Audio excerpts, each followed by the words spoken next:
یہاں سفر جانے کی تیاریاں بھی کر رہا ہوتا ہے اور ساتھ میں رو بھی رہا ہوتا ہے کہ وہاں پہ تہمینہ بھی آ جاتی ہے اور وہ اس سے پوچھتی ہے کہ رو کیوں رہے ہو. وہ اس کو بھی دیکھ لیتا ہے تو وہ بھی رو رہی ہوتی ہے. تو پھر وہ اس سے پوچھتا ہے کہ تم کیوں رو رہی ہو. تو وہ کہتا ہے تمہیں پتہ ہے. تو پھر صفدر اس سے کہتا ہے تو تمہیں بھی پتہ ہے تو مجھ سے کیوں پوچھ رہی ہو کہ میں کیوں رو رہا ہوں. کہتی ہے کہ مجھے بھول مت جانا، خط لکھو گے مجھے. تو وہ اسے کہتا ہے کہ نہیں میں نہیں لکھوں گا. تو اسے کہتی ہے لیکن میں پھر بھی انتظار کروں گی. تو اسے کہتا ہے کہ انتظار مت کرنا ورنہ بوڑھی ہو جاؤ گی. مجھے تنگ مت کرو.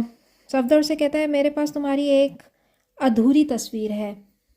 پھر وہ اسے وہ تصویر دکھاتا ہے جس میں اس کی آنکھیں نہیں بنی ہوئی ہوتی. تو اس سے پوچھتی ہے اس کی آنکھیں کہاں ہیں. تو اسے کہتا ہے کہ ان آنکھوں کو قید کرنا کوئی آسان کام ہے. میں نے سوچا تھا کہ کسی دن تمہیں اپنے سامنے بٹھاؤں گا اور پھر ان آنکھوں کو مکمل کروں گا. تو پھر وہ وہاں بیٹھ جاتی ہے اور اسے کہتی ہے کہ چلو اب اسے مکمل کرو. پھر وہ اسے اسی کے سامنے مکمل کرتا ہے.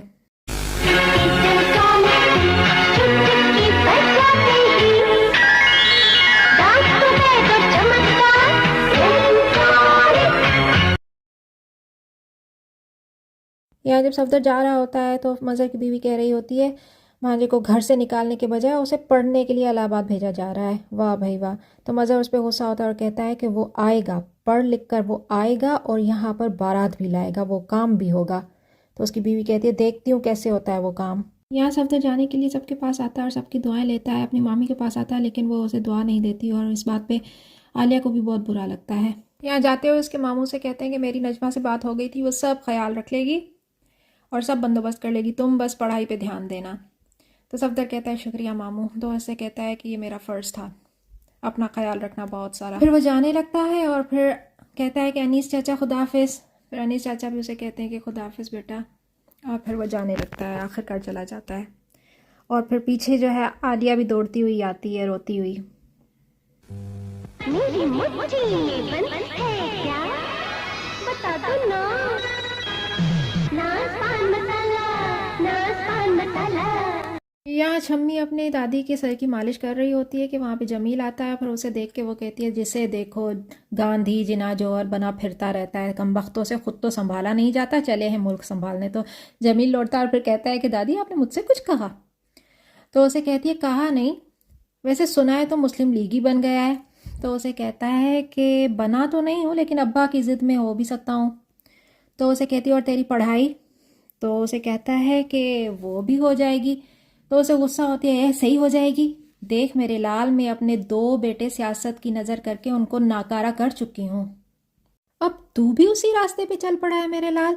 تو چھمی اسے پیچھے سے کہتی ہے کہ جمیل جو ہے نا وہ ناکارہ نہیں ہے. تو اسے کہتے تو چپ کر نکمی، تو نے ہی تو اسے نکما کر دیا ہے.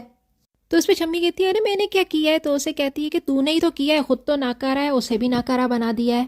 پھر وہ جمیل سے کہتے دیکھ بیٹا اپنے کانگریسی باپ کے سامنے مسلم لیگی جھنڈا لہرانے کی غلطی بھی مت کرنا. دادی اس سے کہتی ہے کہ بیٹا ایک بار تو پڑھائی کر لے پھر سب کچھ صحیح ہو جائے گا. تو جمیل کہتا ہے دادی پڑھائی ہو تو رہی ہے. تو اسے کہتی ہے کہ ارے کہاں ہو رہی ہے، سارا دن تو اس نکمی کے ساتھ نکما بنا پھرتا ہے. تو چھمی اسے بڑے غصے سے دیکھتی ہے. پھر دادی کہتی ہے بیٹا جس طرح سے اس کی اس گھر میں کوئی عزت نہیں ہے نا، اس طرح سے تیری بھی نہیں ہوگی. 2-4 جماعتیں اگر یہ پڑھ لیتی تو یوں ہر کسی کے سر کی مالشیں تھوڑی کرتی پھرتی. دیکھ میرے لال اگر تو نہیں پڑھے گا نا تو تو بھی اس طرح دوسروں کے سروں کی مالشیں کرتا پھرے گا. یہ سن کے چھمی اٹھ جاتی ہے اور پھر اسے چلا کے کہتی ہے دادی کہ ارے کم بخت میرے بال تو باندھتی جا. تو چھمی وہاں سے چلاتی ہے کسی پڑھے لکھے سے اپنے بال بندھوا لیجئے. یہاں جمیل چھمی کے پاس آتا ہے تو چھمی اسے کہتی ہے کہ جسے دیکھو مجھے سناتا رہتا ہے، پہلے خود ہی مجھے جاہل رکھا اور اب سب مجھے سناتے رہتے ہیں. 5ویں جماعت کے بعد خود ہی گھر بٹھا دیا، پھر مجھے کہتے ہیں میں نکمی ہوں. تو جمیل اسے کہتا ہے کس نے تمہیں نکمی کہا. تو کہتی ہے کہ آپ نے خود نہیں سنا دادی مجھے نکمی کہہ رہی تھی. تو جمیل نے کہا اس نے تمہیں نکمی نہیں کہا، اس نے تمہیں نکمی اور نالائق کہا.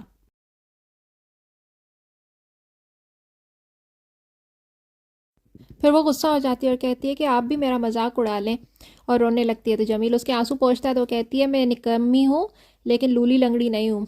پھر وہ اس کو کہتا ہے کہ اپنے ہاتھ ہٹاؤ، میری چھمی جو ہے وہ مسکراتی ہوئی اچھی لگتی ہے.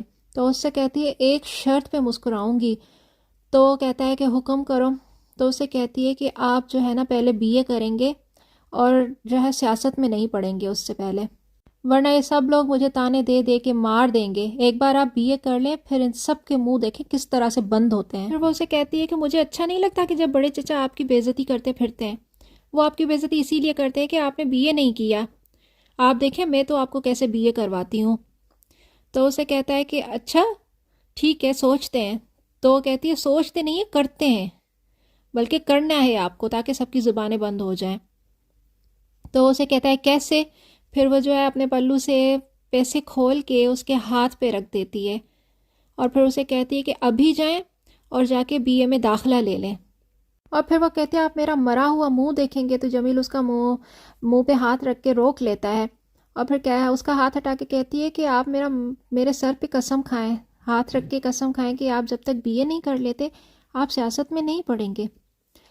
تو پھر وہ اس کے سر پہ ہاتھ رکھ کے قسم کھاتا ہے اور پھر جو ہے چھمی خوش ہو کے وہاں سے چلی جاتی ہے.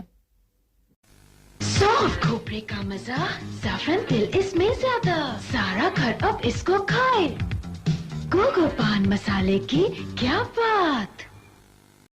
یہاں تہمینہ اور عالیہ باہر بیٹھی ہوئی ہوتی ہیں. تہمینہ پودوں کو پانی دے رہی ہوتی ہے اور پھر عالیہ سے کہتی ہے کہ تمہارے صفدر بھیا کو گئے ہوئے 1 مہینہ ہو گیا لیکن دیکھو کوئی خبر ہی نہیں ہے، خط بھی نہیں لکھا انہوں نے.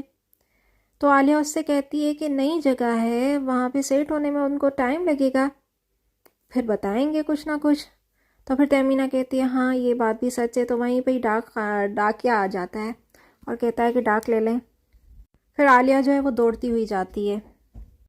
یہاں اس کی ماں اسے روک لیتی ہے اور اسے کہتی ہے ضرور صفدر کا خط آیا ہوگا، مجھے دے. اور پھر اسے پوچھتی یہ پیسے؟ تو وہ کہتا ہے کہ صفدر بھیا نے منی آرڈر ابا کے پیسے واپس بھیج دیے ہیں. اور پھر اسے کہتی ہے خط پڑھ، تو خط پڑھ. تو پھر وہ عالیہ اسے کہتی ہے کہ نا اماں کسی کا خط پڑھنا بری بات ہے. تو اسے کہتی ہے اچھا اپنی اولاد کا حق مار کے دوسروں کو دینا یہ اچھی بات ہے، جلدی سے خط پڑھ. پھر وہ صفدر کا خط پڑھتی ہے تو اس میں لکھا ہوتا ہے کہ پیارے ماموں جان، آپ کے پیار اور احسانات کا بوجھ لیے ہوئے میں یہاں پہ پہنچ چکا ہوں. میں نے یہاں پہ ایک چھوٹی سی نوکری بھی تلاش کر دی ہے اور اس کے ساتھ جو ہے پڑھائی بھی جاری ہے. اس لیے آپ کے پیسے لوٹاتے ہوئے تو مجھے برا لگ رہا ہے، لیکن سچ مانے مجھے ابھی ان کی کوئی ضرورت نہیں ہے. مجھے یہ بھی پتہ ہے آپ کے اوپر اور بھی بہت ساری ذمہ داریاں ہیں، اس لیے میں درمیان میں آ کر اس ذمہ داریوں سے آپ کو دور نہیں کرنا چاہتا. اس لیے بٹو کو پیار اور تہمینہ کو سلام. یہاں مظہر بھی آ جاتا ہے اور پھر وہ اس کی بیوی اسے کہتی ہے کہ آئیے آپ کے بھانجے کا محبت نامہ آیا، اس نے آپ کے سارے پیسے آپ کے منہ پہ دے مارے ہیں. مظہر اسے کہتا ہے کہ اسے پتا تھا کہ تم انہی پیسوں کی وجہ سے اس سے نفرت کرتی ہو، اسی لیے بیچارے نے واپس دے دیے. تو اس سے کہتی ہے تو کیا اس نیچ کسان زادے کو میں اپنے سینے سے لگائے پھرتی؟ ہماری اپنی اولادیں نہیں ہیں کیا کہ ان نیچ کسان زادوں پہ پیسے لٹاتے پھریں؟ تو مظہر اسے کہتا ہے اچھا میری بہن کا بیٹا کم نسل اور تمہارے اس بھائی کی انگریز بیوی جو نہ جانے کس بھنگی کی اولاد ہے. تو اس کی بیوی اسے کہتی ہے کہ تمہاری ہر تان میری بھابھی پہ آ کے ہی کیوں رکتی ہے مظہر؟ تو مظہر اسے کہتا ہے تمہارے بھائی نے انگریز سے شادی کر کے پوری قوم کے منہ پہ تماچا مارا ہے. اللہ کی شان، انگریز بھنگی بھی حکمران. اس کی بیوی اسے کہتی ہے خبردار میری بھابھی کا نام تم نے لیا ہے، وہ میری وجہ سے چپ ہو جاتی ہے ورنہ کب کا تمہیں جیل بھجوا چکی ہوتی. تو مظہر ہنستا ہے اور کہتا ہے وہ بھنگن اور مجھے جیل بھجوائے گی. تو اس کی بیوی کہتی ہے آنے دو تمہارے بھانجے کو، بھنگیوں سے اگر اسے جوتے نہ پڑوائے تو کہنا مجھے. تو مظہر اسے کہتا ہے آئے گا اور ضرور آئے گا، اپنی بارات بھی یہاں لائے گا. تو اس کی بیوی کہتی ہے ارے دیکھتی ہوں کیسے اپنی بارات لاتا ہے. مظہر کہتا ہے دیکھو گی، تم بھی دیکھو گی میں بھی دیکھوں گی، دونوں یہاں ہیں. عالیہ اور تہمینہ وہاں سے بھاگ جاتی ہیں ڈر کے. پھر مظہر کہتا ہے دیکھو تمہاری وجہ سے ہماری بچیاں بگڑ جائیں گی. تو اس کی بیوی سے کہتی ہے میری وجہ سے نہیں، تمہاری وجہ سے خراب ہوں گی کیونکہ تمہارا دماغ خراب ہو گیا ہے. تو مظہر سے کہتا ہے ہاں میرا دماغ خراب ہو گیا ہے اور وہ تم نے کیا ہے خراب، تم نے. میری مٹھی بند ہے کیا؟ بتا دو نا. ناز پان مسالہ. یہاں تہمینہ جو ہے وہ عالیہ سے کہتی ہے کہ اب میں صفدر کو کہہ دوں گی کہ تم یہاں پہ کبھی مت آنا. تو عالیہ اسے کہتی ہے ارے ایسے کیسے کہہ دو گی، ابا نے تم سے وعدہ کیا ہے اس سے شادی کا. تو تہمینہ کہتی ہے اماں یہ شادی ہرگز نہیں ہونے دیں گی اور مجھے بدنامی سے ڈر لگتا ہے. پھر عالیہ دل میں سوچتی ہے کہ صفدر بھیا آپ تو وہاں پہ مزے سے پڑھ رہے ہوں گے اور یہاں سب آپ کو یاد کر کے لڑتے مرتے ہیں. پھر تہمینہ کہتی ہے کچھ نہیں ہو سکتا، اماں کو مت بتانا میں رو رہی تھی. پھر عالیہ اسے چپ کراتی ہے کہ پہلے کبھی کہا ہے کیا میں نے ان سے؟ کچھ نہیں ہوتا. جس کی لذت بھی پیاری، جس کی خوشبو بھی پیاری، جو ہے سب کو پسند، میری مٹھی میں بس ہے کیا، بتا دو نا، ناز پان مسالہ، ناز پان مسالہ، جسے کھائے بہانے بہانے سے سب خوش ہوتے ہیں، جس کو کھانے سے سب اپنی جیبوں میں رکھتے ہیں، سب ہی چیزیں محفلوں میں کھلاتے ہیں، سب ہی چیزیں جو ہے سب کو پسند، میری مٹھی میں بس ہے کیا، بتا دو نا، ناز پان مسالہ، ناز پان مسالہ، ناز پان مسالہ، ناز پان مسالہ، ناز پان مسالہ، ناز پان مسالہ۔ کسم جو ہے تہمینہ اور عالیہ کے لیے رنگ چھپا کے لاتی ہے اور پھر انہیں بلاتی ہے کہ ذرا ادھر آؤ، میں تم لوگوں کے لیے کچھ لائی ہوں۔ جب وہ دونوں آتی ہیں تو ان کو ہولی کے رنگ مارنا شروع ہو جاتی ہے اور اس طرح سے سبھی خوشی میں جھومنے لگ جاتی ہیں۔ کھیلتے کھیلتے عالیہ اس سے پوچھتی ہے کسم دیدی آپ نہیں رنگ سے کھیلیں گی؟ تو اسے کہتی ہے نہیں، کیونکہ میں ودوا ہوں نا، اور پھر وہ سارا کچھ اپنا بتاتے ہوئے رو پڑتی ہے اور پھر موسی سے گلے لگ کے رونا شروع ہو جاتی ہے۔